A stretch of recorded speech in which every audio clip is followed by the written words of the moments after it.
Welcome to Dodgers Dogs. As part of the Dodgers Daily Network, Casey Porter here joining you after a very disappointing game tonight. Hey, I'll say this though, did anybody out there really think the Dodgers were going to sweep this very, very, very good Phillies team? Did anybody think Kyle Schwarber was just going to go? We all hoped. I think today our entire pregame show today with Coach Holt, we were worried to death this could happen, definitely, because Aaron Nola is good. Ranger Suarez is good. They do what the Dodgers don't do well, and that is they get you to swing it at breaking balls. They get you to chase breaking balls. They can throw enough breaking balls in the zone like they did to Will Smith. And when Ranger Suarez and Aaron Nola are executing the way they are, sometimes you just got to give them credit. I'm just going to tell you right now, I am chalking this up to sometimes you just have to give your opponent credit. Okay, Aaron Nola, we said you can't swing at the knuckle curve. Well, Will Smith didn't, and he got called for a strike, right? Okay, we said with Ranger Suarez, you can't swing at the breaking balls. Well, the Dodgers did that several times, and he landed them, okay? Aaron Nola and Ranger Suarez were just very good tonight. And then Yoshinobu Yamamoto, they had a very, very, very specific plan with him. Matter of fact, it was just real obvious. They in that inning where they scored 3, what was that, the third inning? Okay, 2 of the hits were on the first pitch of the at-bat, and the Schwarber home run was on the first strike of the at-bat, and the sac fly was on the first pitch of an at-bat. So the Phillies had a plan to ambush Yoshinobu Yamamoto early, and it's not necessarily that they're trying to ambush a fastball. It's just that they're trying to ambush the pitches that he is specifically trying to get in the zone for strike one. So there's a difference between a get-me-over curveball, or there's a difference between a get-me-over slider. There's a difference between a get-me-over splitter for strike one. Then there is that same pitch with 2 strikes. With 2 strikes, he's tumbling those things out of the zone. He's making it look like a strike, tumbling it to be a ball. Whereas for strike one, even if it is a splitter, which you wouldn't think the splitter's a great pitch to swing at on the first pitch of an at-bat, you wouldn't think that. You wouldn't think swinging at a curveball would be a great pitch to offer at and be aggressive at early in the count. You wouldn't think even a slider would be a good pitch to swing at early in the count. But because Yoshinobu Yamamoto is so dirty, and because his 2-strike stuff is so good, that the Phillies had a plan to hit what I call his get-me-overs, his get strike one pitches. They had a plan to ambush those. They did it. Give them credit for that. They woke up tonight. Kyle Schwarber woke up tonight. The entire Phillies offense woke up tonight. And Yoshinobu Yamamoto, they put together a blueprint how to beat him. The blueprint is hit all the strike one pitches. That's the blueprint. And then Trey Turner, give him credit. He's a great player, man. Hey, the Phillies have great players. Ranger Suarez, whenever he's pitching like he did tonight, is a great pitcher, okay? When Aaron Nola is locating his off-speed pitches and actually throwing strikes, he is a great pitcher. We saw an A-team effort from the Phillies, and to be honest with you, the score was just kind of hovering in that 3-1 category. You know, that Kershaw was flirting with disaster there in the 7th inning, and, you know, you had the play where Will Smith throws out Schwarber at first base, and you just kind of had some situations to where you're like, well, you know what? The Phillies are leaving a lot of meat on this bone, and typically speaking, when you leave a team as dangerous as the Dodgers hanging around, and it should be like 6 or 7-1, and it's only 3-1, a lot of times you get burned by a team coming back and beating you that way. But having said that, the Dodgers just never could get anything going. And hey, the Phillies, they had Tanner Banks in the back pocket. They had, obviously Johan Duran in their back pocket. So the question became, in the 7th inning there, Clayton Kershaw gets out of that.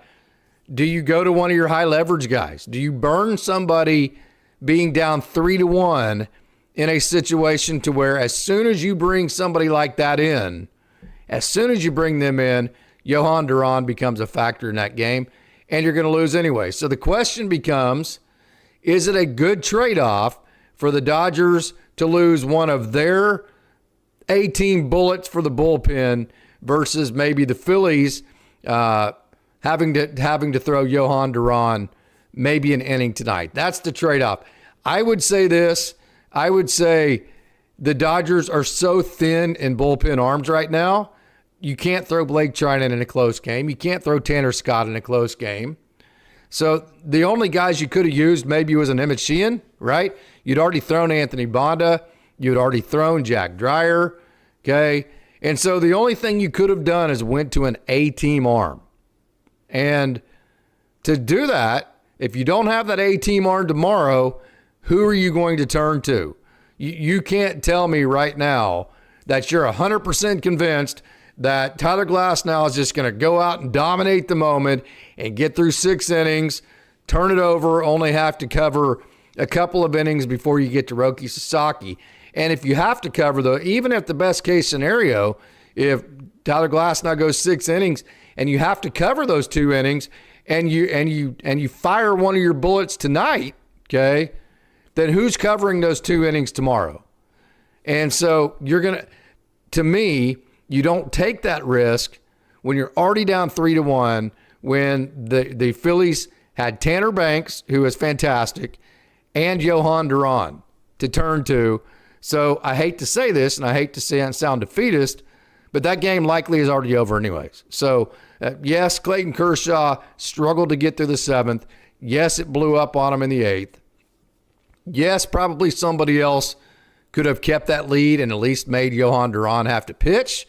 I get all that, but you would have had to have used one of the guys that you're going to need tomorrow. So we already know the results. You may disagree and think that burning Duran would have been a bigger situation than the Dodgers having one of their 18 bullpens available tomorrow. I will disagree with that vehemently. You guys and gals, you wonderful Dodgers dogs out there, you know I am not afraid to voice my opinion when I think that a decision here or there wasn't beneficial or the correct decision in terms of the game management part of it. That wasn't one of them. The decision to take Clayton Kershaw back out for the 8th inning, that's baseball. Sometimes guys just have to execute. They just have to come through and do their job. And as much as it pains me and kills me, as much as it makes my gut just churn and turn over to say it, Clayton Kershaw's got to go out and do better than that, right? And probably because of the way he did that, he probably eliminated himself for the rest of the postseason, at least for any kind of leverage situation. So now you're down to Jack Dreyer. Boy, how about the job Anthony Bonda did? I thought when he got out of that no-outs jam and he went right through Kyle Schwarber and Bryce Harper, I would have given you a lot of money at that point when Anthony Bonda got out of that jam. I would have put a lot of money down that the Dodgers were going to come back and win the game at that point. I just thought, how about that? Hey, here's your, Anthony Bonda doesn't even make the wild card roster. How about your first action in the playoffs? You come in with 2 runners on, nobody out, and you have to face Kyle Schwarber and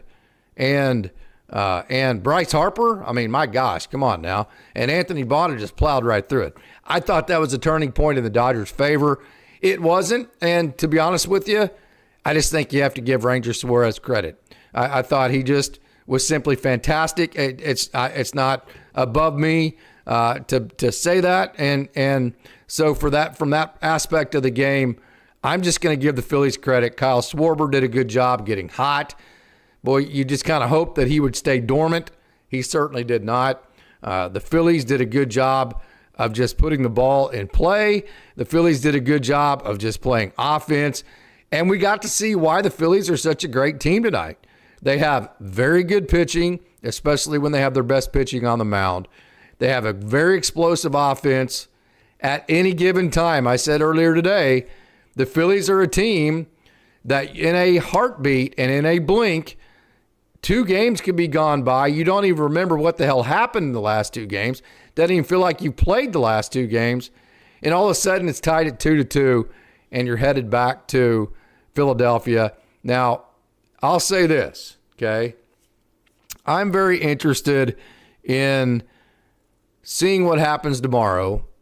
Nervous, interested, because I'm going to say it point blank, and if anybody in the organization, which they won't, but if anybody in the organization, especially Tyler Glasnow, comes across this, take it however you want, okay? We're going to find out tomorrow just how big of kahunas Tyler Glasnow has. Point blank, end of discussion. I'm not saying he doesn't have them. I'm not saying I should probably be saying that. I am saying, though, that for me, the way that Tyler Glasnow takes the bump and handles tomorrow is going to go a long ways in shaping my opinion of how big time he is, of how elite. And we know how great his stuff is. We know on June 23rd, when it's not raining and it's not cold or whatever, with his over 7-foot extension, he can take a no-hitter into the 9th inning. I know all this.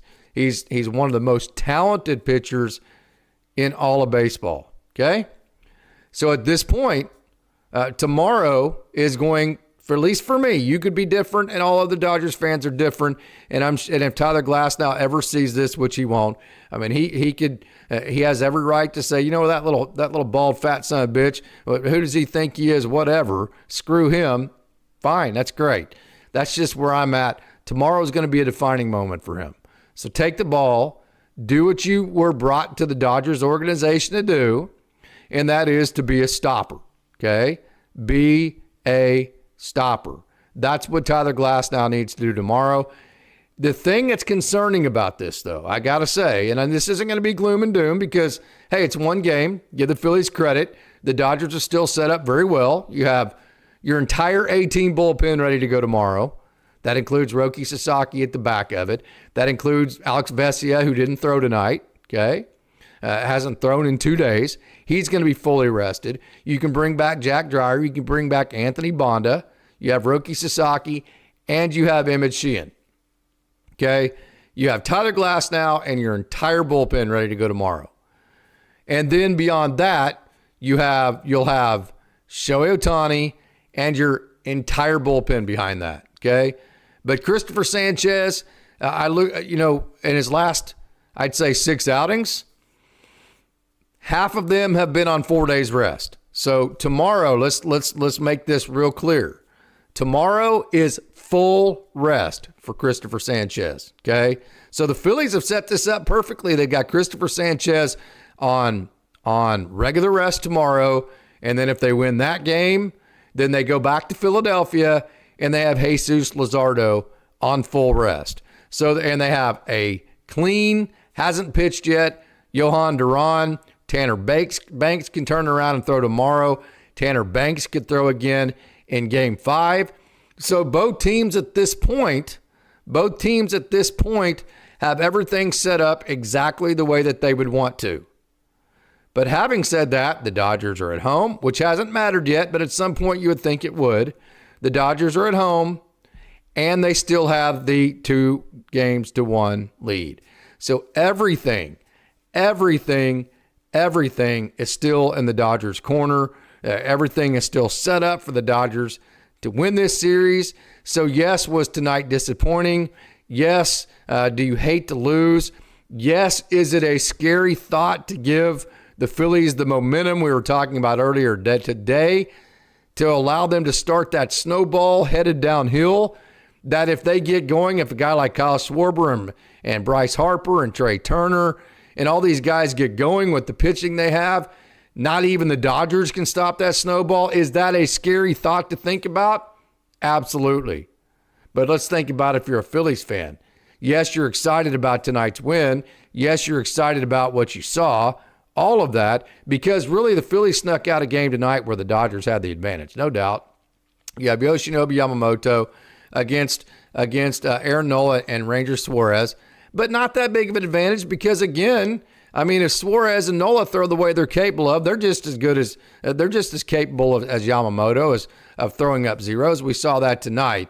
But if you're a Phillies fan, you're more scared of the proposition of having to win the next two games, one being in Los Angeles with all the Dodgers bullets left, as the Dodgers should be at this moment.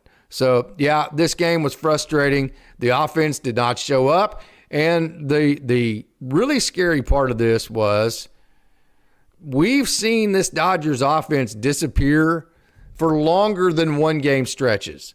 So what would have to happen for the Dodgers not to win this series from here moving forward is they would have to just not play offense for the next three games or not pitch.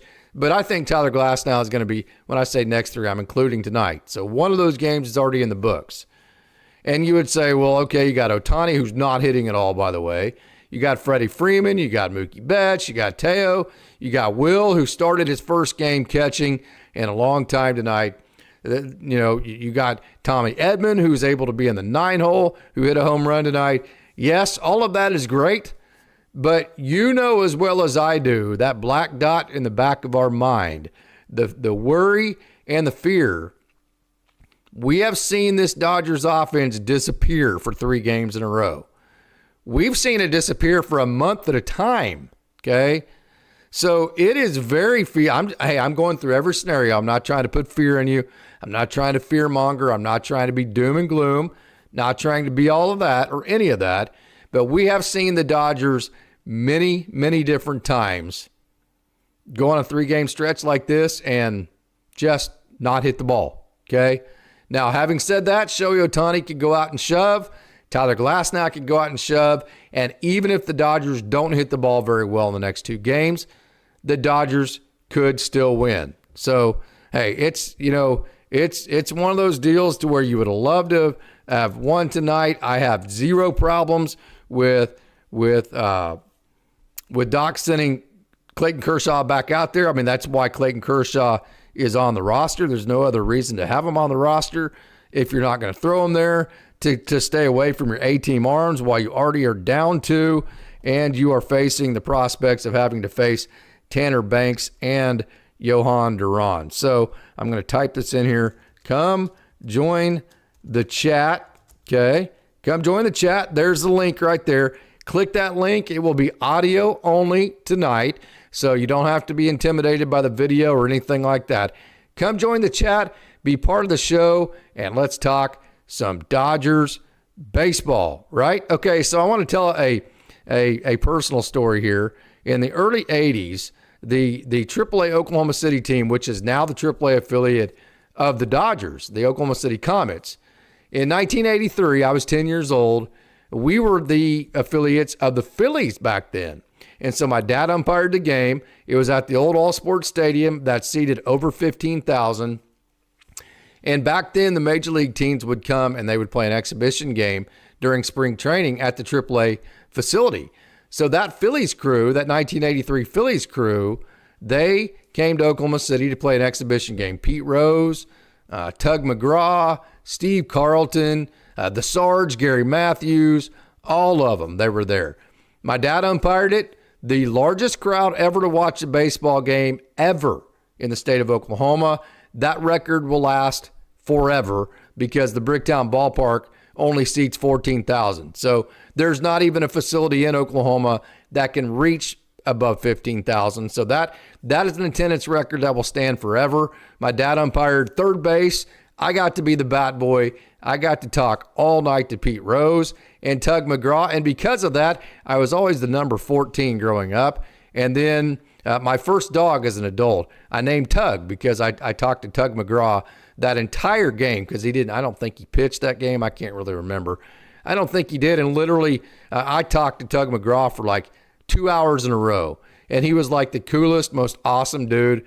And so I named my first dog after Tug. And my first dog actually was a big reason why my beautiful bride of 26 years and I now are together, because my dog was always in our backyard and it was kind of up on a hill.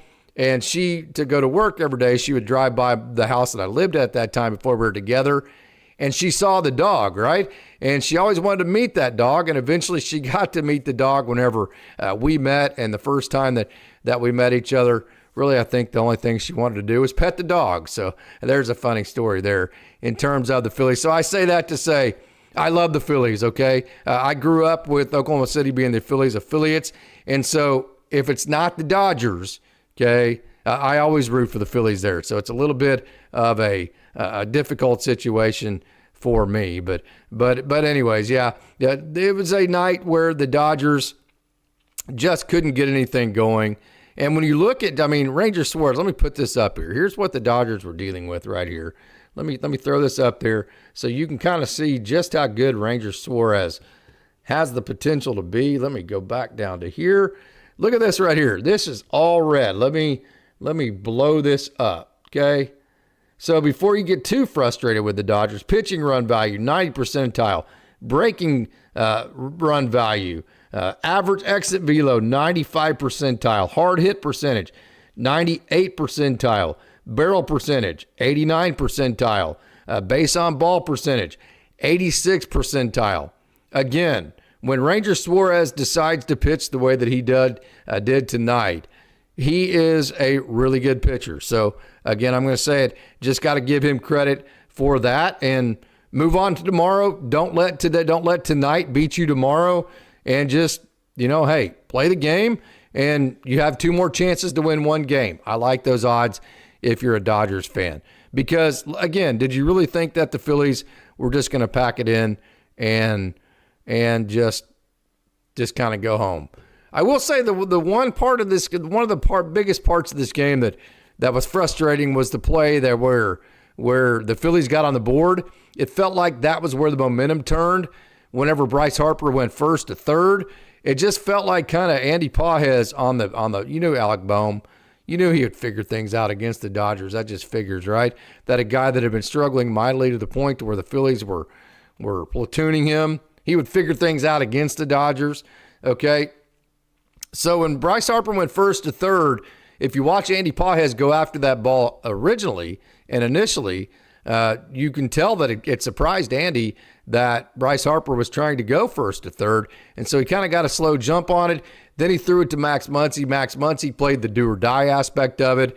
Instead of going over there and just blocking the ball and keeping it in front of him, he tried to play the do-or-die, tried to field it and tag, let the ball get it. Now, Max Muncy should have done that, because what should have happened is Yoshinobu Yamamoto should have been backing that play up. And if you watch the rotation of the play, Yamamoto is not backing the bag up. And so that's 100% on Pages, in my opinion, being surprised that Harper went first to third, because you had to look at the way the Phillies were playing offense all night. They were aggressive with everything they did. And so when that ball got away and Yamamoto wasn't backing the bag up, not only did Harper score, but then Bohm got third base. And then that just kind of was the momentum that turned the game in the Phillies' direction, and the Dodgers just never could get anything going from that moment forward. Bob Tam, thank you so much for joining. It is what it is. Dodgers saw that 6+ ERA pitcher, and it's Joe Ever. Daniel Barry Sports Highlight, thank you so much for joining. Jeffrey Graham says, I can't believe it. Delirium 9, good evening. Extreme humiliation, masochistic self-immolation, so despairing to watch this. Jeffrey Graham, I'd hate for that to be the last time we see Kershaw. I think it might be. That's the saddest part of tonight for me, was that I don't think it's going to be, probably not be unless the Dodgers lose this series, there will probably be a lower leverage situation to where you can bring him in. But I think that's the last time you see Kershaw in a part of a game where it matters. So that part of it is very sad. I agree with you there, Jeffrey Graham. Dodgers Z Showtime fans, yeah, Will Smith needs to change new position. He's not a good defensive catcher like Ben Rortvedt. Dodgers Z Showtime fans is very appreciative of the job that Ben Rortvedt has done defensively behind the plate. Bob Tan, I need to see the stats we have against curveball this season. We whiff every curveball. I would say most people do. And the key to Ranger Suarez, and then also the knuckle curve of Aaron Nola, is they usually don't throw strikes with them. So usually really all you have to do is identify spin and just leave it alone. But give them credit. They did a good job of throwing strikes with them, and they forced the Dodgers to have to swing at them and hit. So that's just credit to Suarez and Nola for executing, because if you throw strikes consistently with your breaking balls, there are very few teams and hitters that are going to hit that consistently. And that's kind of what happened to the Dodgers tonight. Bob Tan, for me, it's a mixed, but only history will tell. Mixed bag tonight. Jeffrey Graham says punting using Kershaw. Woof, didn't like that decision. And we have a guest in, and Bruce Davis. Bruce, what is going on, my man? I was listening, listening to the game, and then my internet kind of went cracky. So, anyways, a friend of mine said to me, "We went undefeated up until today, till the loss. You're not going to go undefeated, all right, in the playoffs, all right. The teams are too good, and I was worried this morning, about them actually, the Phillies waking up. Well, they woke up. Okay, good. They woke up. They did that. There's tomorrow. We need to play like it's game 7 tomorrow, that we would be going home, which even if we lost, it's just tied up. But we need to think that way. And I'm not criticizing Dave Roberts for, but we've got to play some hard defense. Like, you got to do it. If this team is going back to the World Series and winning, we have got to start, going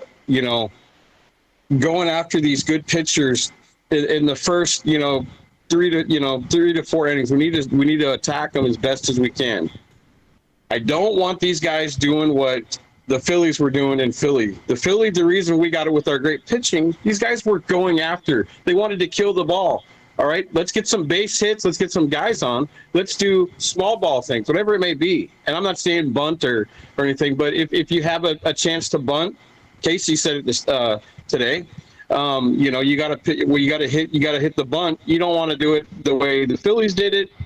You just got to get that ball down between the catcher and the pitcher to, I believe is what you said, and do whatever it takes.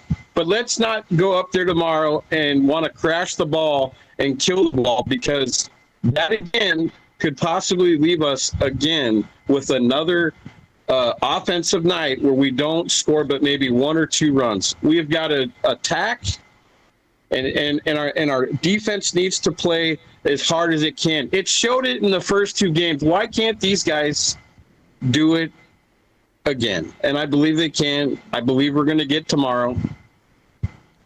Go Dodgers, Casey.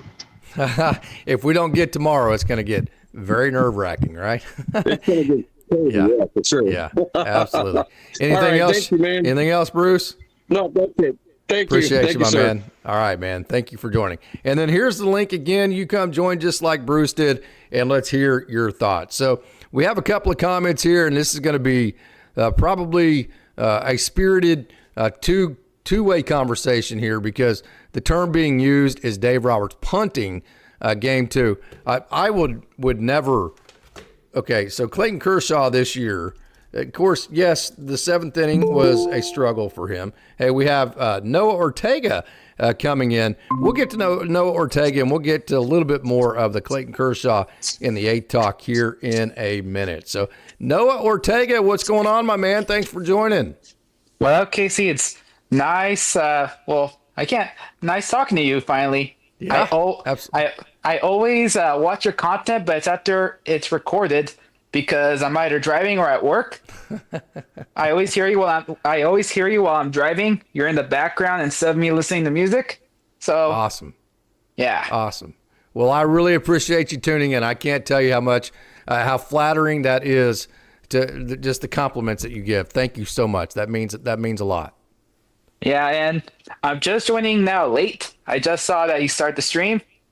And so I don't know what you said in the past, but I am a little shocked, though, that Dave Roberts left Clayton Kershaw out to die, because literally I was watching the game with my dad, and I told my dad that was a bad idea because Kershaw did not have his command in the 7th inning. He was all over the place. The baseball gods gave Kershaw a gift by Schwarber, like not getting first to second. So that's practically a blessing from the gods. So I thought that Dave Roberts, like a manager, would see Kershaw struggling, and essentially with nobody on base and a clean inning, it was a perfect opportunity for Dave to see what other ball pieces have to offer. But nope, he brought out Kershaw again to face a righty that is hot, that has the highest batting average in the Phillies, and is a righty, may I ask, to face Clayton Kershaw, who was struggling. And I don't know about you, Casey, but if I'm JT Realmuto, I'm relaxed and confident I'm going to hit Kershaw. Yeah. Realmuto is very good. Realmuto, matter of fact, he's from the Oklahoma City area, and he went to a high school named Carl Albert, and they're actually in the district of Guthrie, where I'm from. So we had to try to beat JT Realmuto all 4 years in football, basketball, and baseball. So I know all about JT Realmuto and how good he is. So let me ask you this, Noah. Who else would you have brought in? I probably would have brought in, I know it sounds kind of odd, but we had nobody else. Probably Trinan again because the bases were empty. And on top of that is he was about to essentially go up against a righty again. Yeah. And it gave Blake Trinan an opportunity to essentially prove his point to prove his point to be on the roster. Yes. And a righty matchup is good for Blake Trinan, especially if he masters that sweeper. Because when Blake Trinan has outing, I actually went back and resaw the at-bats, and dang, the hits they got off of him were let's go backwards. Nick Castellanos literally hit a ball that was so outside the strike zone. Like, that was just not a bad pitch. Yeah. And then with the two, then before that, I think he went up against Bader, right? Yes. So there was Bader right there. And I personally thought this was the perfect opportunity for him to give him one last chance because Roki was not going to be available. Right. My point is, don't use Emmett Sheehan. Don't use anybody. Don't use any A-team arm that you're going to need tomorrow or in Game 5 because you're already down 2-0, and they have Tanner Banks and Johan Duran ready. So you're probably going to lose that game anyways. Now let me throw this at you though. Clayton Kershaw, to push back a little bit, he's actually better against righties than he is lefties. He has a 237 average against right-handers, 267 against left-handers. He has a whip that is 119 against righties, and it's 124 against lefties. So actually, from a matchup perspective, Clayton Kershaw actually is better against righties than he is lefties. So what would you say about that? I would probably say that he did. I say that's correct when Kershaw has the command. Yes, good point. That's a good point. But he did not have the command. So you would have thought Trinan? You would have went with Trinan? Yeah, Trinan if Kershaw, because Kershaw did not have his command. If Kershaw had his command, I would brought him out again. Yeah. So let me ask you this, and let me see what you have to say about this. Blake Trinan gave up the lead the other night, right? And we were all pretty upset about that. You remember that, correct? Yeah. So what if Blake Trinan goes out there and gives up those same 3 runs? And you're Dave Roberts, and you send him back out there again after we saw what happened in that last game. How would Dodgers fans be reacting to that? I probably asked them the exact same question that you did, where who else would we go to? Because we can't use Roki again. You can't use Roki again, especially the people that Roki will come out to face have already seen him. So don't want to overexpose him. And if we do happen to lose this game, you want to save Roki when you have a lead, because it would suck to use him today and tomorrow. No doubt. No doubt. Hey, Noah, this is awesome stuff, man. This is great stuff. You obviously know your Dodgers. You know your baseball, man. Anything else you want to throw in here? No, that's all I got to say, and it's nice speaking to you, Casey. Yeah, that's very nice to speak to you, too. I hope you get to catch more live shows. And anytime you do, and I'm by myself or whenever with somebody else, and we open this chat up to whoever might join, come on back in. Make yourself a regular. Cool. Well, thanks, Casey. Thank you, Noah. We will talk to you next time, okay? All right. Bye. All right, man. Great job. How about that? Let's give Noah a high five right there. That was absolutely awesome. The comments there. So Noah didn't like the fact, made some great points that Clayton Kershaw didn't have his command. He didn't look good, this and that. Noah would have went with Blake Trinan. So here's my question. The comments here are that Dave punted the game down 3-1. Well, here's what I'll say to that. Clayton Kershaw against right-handers this year, 237 batting average, a whip of 1.19. That is good, okay? So Clayton Kershaw this year, all year long in the regular season, has been really, really, really good against right-handers, okay? So that's my point there, okay? And then in the last 15, let's go last 30 games for Clayton Kershaw this year, ERA of 3.36, whip of 122, which isn't great, but it's not terrible. Okay, he has 84 strikeouts, 35 walks. Okay, so 336 in his last 30 games, 353 in his last 15 games. Okay, compare that to anybody else the Dodgers had available at that moment, not named Emmett Sheehan or anybody else that's in the eight. So the only two A-team guys you had left were Emmett Sheehan, but let me say this too. The Dodgers used Emmett Sheehan twice so far. And in the first outing for Emmett Sheehan, he gave up 3 runs just the same way that Clayton Kershaw struggled tonight. So there is nothing to say that Emmett Sheehan would have went out there and gotten 3 outs without doing exactly what Clayton Kershaw did, because the snowball was rolling, man. When you get a team like the Phillies going, it's hard to get that snowball stopped going downhill. I think we all agree we didn't want to use Roki Sasaki. Clayton Kershaw this year, overall, okay, his ERA for 2025, 3.36. I mean, I don't know how you can call throwing in a Hall of Famer. Now, I understand the 7th inning didn't look great, but how many times with great pitchers, okay, we say this all the time when they start. When you don't get to them in the first inning, I mean, we said that in game 2, right? When we didn't get to, whoever the game 2 starter was for the Phillies, are all starting to run together. That when you don't get to a great starter early in the game, when you have chances, that great starter or pitcher, whoever it is, they settle in, and if you don't get to them early, you never do.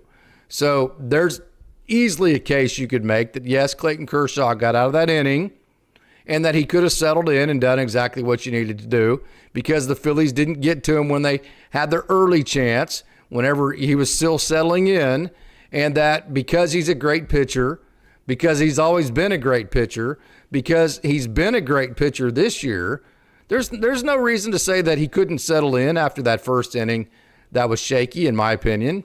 So to me, the only decision there is if it's Clayton Kershaw versus Blake Trinan, I can't, okay?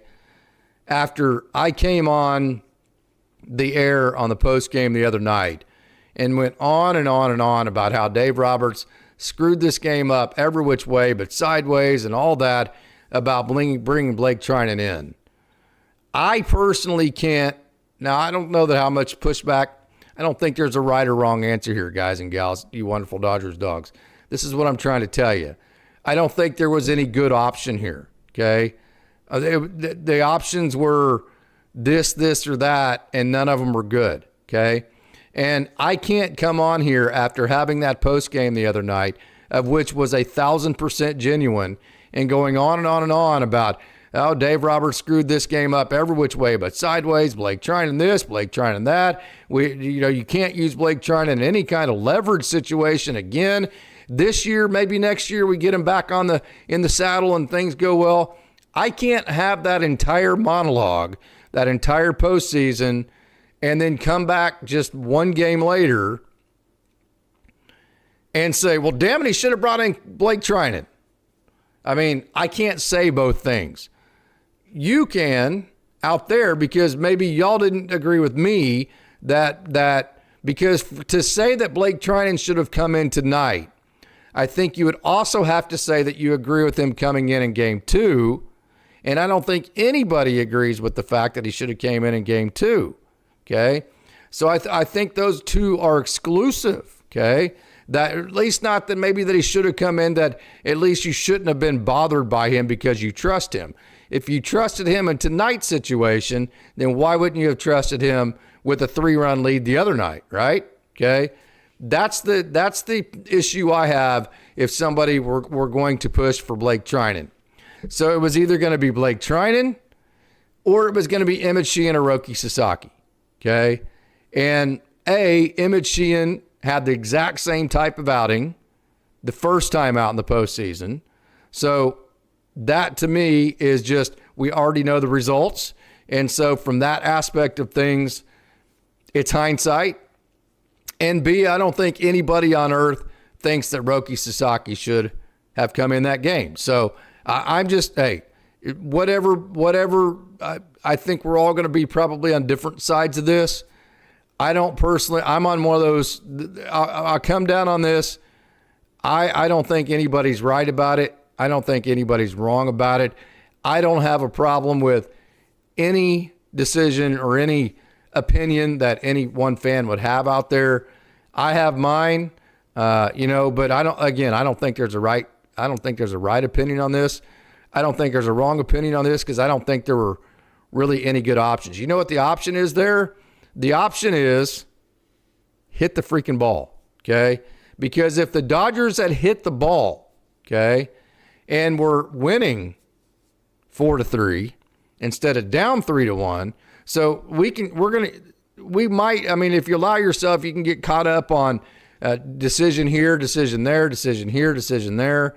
Okay, I thought Dave Roberts was perfect timing on when to take Yoshinobu Yamamoto out and bring in Anthony Bonda. I thought the Jack Dreyer deal was perfect. So we can get bogged down on managers' decisions when here's how I evaluate it. Clayton Kershaw is a Hall of Famer. He's had a great year. He needs to pitch better. That to me is on Clayton Kershaw, not Dave Roberts. And then also, the Dodgers need to hit the ball. Okay? It doesn't matter what decision a manager makes. If you score one stinking run against an offense like the Phillies, you don't deserve to win. Okay? There's only one way to win if you only score one run. And that is to not give the other team any runs. And that's just almost never going to happen against the Phillies. So regardless, I don't think there was a good option.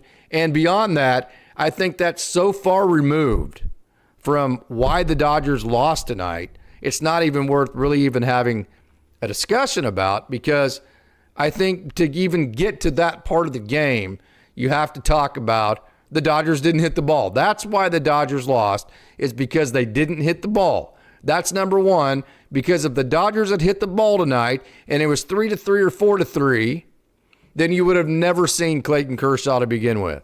You would have seen Emmett Sheehan. You would have seen Roki Sasaki. You would have seen those guys, and you would have never seen Clayton Kershaw to begin with.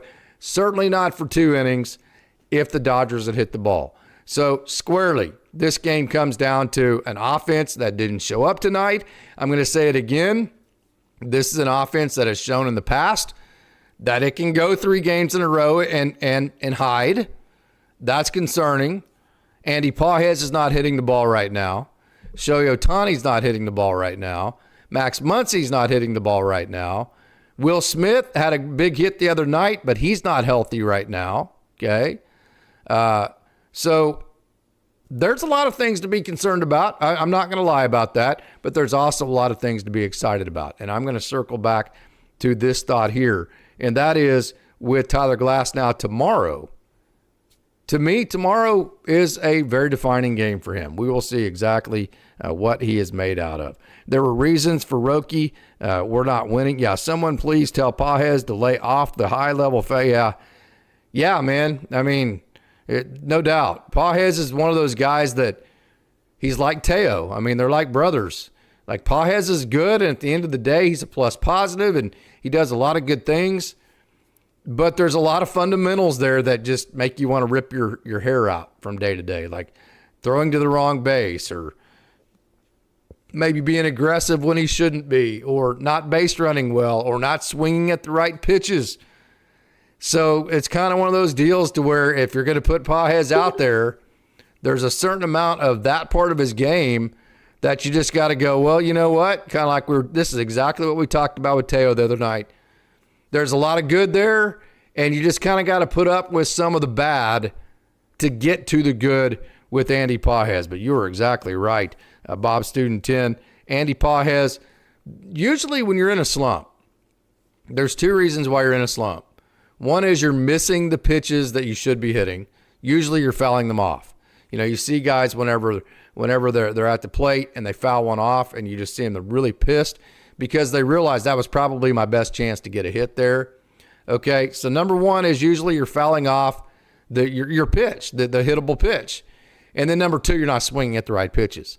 And so we're seeing both of those with Andy Pages right now. He's fouling off the pitches he should be swinging at that are hittable, and then he is swinging at pitches that he should not be swinging at, and that's a bad combo between the two. Hey, J.O. says, I think Kershaw is resilient. I do. Well, yeah, he's a Hall of Famer. I totally would too. Bob Student 10, I felt Dreyer should have been given a longer leash than 1 inning. That is an elite comment, Bob Student 10. Now, that's not just trying to get all pissy about this or that. That's actually, here's what I think should have happened anyways. And there is not anything I think any Dodgers fan could say to that to disagree with other than this. I think there's a chance that the Dodgers need Jack Dreyer tomorrow, okay? And so if you throw Jack Dreyer 2 innings today, you don't have Jack Dreyer tomorrow. And likely you were going to lose the game anyways. So what if you let me throw you this at you. What if you throw Jack Dreyer 2 innings tonight? You lose the game, which the odds were probably 75, 80% at that point that you were going to lose the game with the pitching that the Phillies had left, okay? If you were just throw odds out there, I bet they'd be well into the 70s that you weren't going to win that game, okay? So you burn Jack Dreyer, you don't have him tomorrow, all for a game that you lost anyways. So that's the risk to reward part of it. I get it that it doesn't feel aggressive enough. And you guys know that I've been preaching, hey, manage every game like it's game 7. But when I say that, I'm saying that as to when the Dodgers actually have the lead. So when you don't have the lead and you're losing and you're facing the prospects the Dodgers were, I have no problems with trying to save for the next day to put your team in the best position the day after and then the day after that. I have no problems. You can call it punt. You can call it whatever you want. I refuse to use the word punt with a Hall of Fame pitcher that has had a fantastic season and has been very good as of late. I just think that Clayton Kershaw just did not perform tonight. So when I say manage this like it's game 7, I'm talking about if you have a 1-game lead and it's the 6th inning, then you throw every bullet that you have and you don't worry about tomorrow. But when you're down 2, then you need to save your bullets for a time the next day when you aren't, because, hey, let me say this again, too, to all the fans out there, okay? I'm going to say this again. This Dodgers offense has gone through stretches to where it has disappeared for multi-games in a row. There is definitely a world out there to where this offense does not score very much moving forward, okay? I mean, hell, you got both Christopher Sanchez on full days rest, on full 4 days rest. You've got Jesus Luzardo, game 5, full rest. There is a world out there, very realistic world out there, where the Dodgers don't score very much. So by saying that, you have to have every bullet from a pitching perspective available that you possibly can for these last 2 games. Because you might only score 1 run tomorrow. You might only score 2 runs tomorrow. And so if you do that, like the Dodgers got up 1-0, and it's the sixth inning and you're winning 2-1, you have to have every weapon that you have available to you right then and there to close it out when you have a chance. So I personally, again, I'm going through all the different reasons, all the different scenarios that a manager has to play. It's not as simple. Yes, I agree, Bruce. You did a great job too, Bruce. Noah, what a wonderful job you did coming on. I hope you come on every single time we have one of these. Eric Flores says that was low leverage. Dodgers were losing and squandered the opportunities they made and the ones the Phillies gave them. Yes, they did. I'm going to say this again. Hey, I like this perspective from Noah. Really great comments. I agree with you there, Jay. I'm going to say this again. We can analyze and cuss and discuss this game all we want. We can do whatever analysis that we want to put together. Bottom line is, it comes down to the fact that the Dodgers did not hit the ball tonight, period. Yeah, the righties were getting good looks at Suarez except for Pages. Yeah, and Pages needs to swing at the right pitches. Al Minerva, that's all I want to say. Good night, Dawgs. Thank you so much for joining Al of Minerva. Yes, that's exactly right, Tom Flores. The Dodgers did not hit. Stephanie Can't Curry, we go against Sanchez tomorrow, so that will be tough, but the Dodgers have seen him plenty of times, and they know how to beat him. Yeah, absolutely. We only scored one run. We only scored in one inning in games 1 and 2. The last of the offense, the lack of offense is the issue. I totally agree with that, Jeff Roll. No doubt about that. Hey, Jeff Roll says Kirsch didn't pitch in 10 days and didn't have command. Roberts should not have sent him back out. I've gone over that. My reasonings for both sides of that. I'm willing to hear both sides and to say, hey, I don't think there's a right or a wrong side to that. The Phillies were sitting on Yamamoto's fastball. Wonder if he is tipping. I say that all the time about Yoshinobu Yamamoto. Whenever guys are hitting first pitch splitters, like I think that was Schwarber's home run, I mean, something's up there. Cole, Phillies had to throw a 2-inning opener because Suarez cannot go 3 times through the order. That was smart on their part. Hey, Michael Nielsen, you're right about this Dodgers offense. It feels like they are headed that way. Their last 3 games, the runs scored have gone down each game. 5 runs, 4 runs, and now 2 runs. Definitely not trending up. That's why you need to have all of your bullets ready to go for tomorrow and in Game 5. So I'm going to go down to the bottom of this. Jay says the biggest positive for him was Bonda and Dreyer were given playoff opportunities, and they executed. I'll give you another positive. Hey, this is a personal situation, but just watching Justin Dean in a playoff game go make a great catch like that, I'm able to separate my frustration of the Dodgers losing in that moment and go personal and be very excited and very happy for Justin Dean, who, hey, you can say all you want. The team didn't win. Justin won't be happy about that, but you're human. There's a certain part of that when you're a Division II walk-on from a place called Lenore Rhine, and the next thing you know, you're catching fly balls against the wall for the Los Angeles Dodgers against the Philadelphia Phillies in the National League Divisional Series. That's really cool, and I'm not afraid to say that's really cool even though the Dodgers lost. So Justin Dean was a positive to me tonight. Stephanie Can't Curry, even though it's not the regular season, but that one game in L.A. when Sanchez was pitching, he gave up 4 runs, I think. Yes, and Stephanie Can't Curry also says Glasnow should be rested for tomorrow. He only pitched that 1 inning in Game 2. Yes, he absolutely should. And again, tomorrow for me, for Glasnow, is a defining moment. Ela Shiva Jones, thank you so much for joining. I hope Glasnow dominates tomorrow. Also hope the Dodgers offense gives tons of run support. No doubt about that. And yes, Noah Ortega, great catch here. I'm glad we got this in before we got off. How about the defense from Teo? Teo played great defense tonight. No doubt about that. That is Noah Ortega, you have absolutely brought your A game tonight. Bruce Davis says we can't use Blake Trinan unless if it is high leverage. And so that's all the comments we have. Props to Teo's defense, says Noah Ortega. That is a great comment there. So, hey, that is going to do it for me tonight. It is past my bedtime, and I am old, and I get grumpy whenever it's past my bedtime. So that's going to be it for me. You wonderful Dodgers dogs, you always come through. I can't tell you how much I appreciate you. Bruce Davis for joining in. Thank you very much. Noah Ortega, what a wonderful job you did. Awesome comments. And to all you wonderful Dodgers dogs out there, best baseball chat in the world. And so until tomorrow at our regular time, we will see you tomorrow for another live show. Join with us and let's talk some Dodgers baseball. It's a great day to be a Dodger.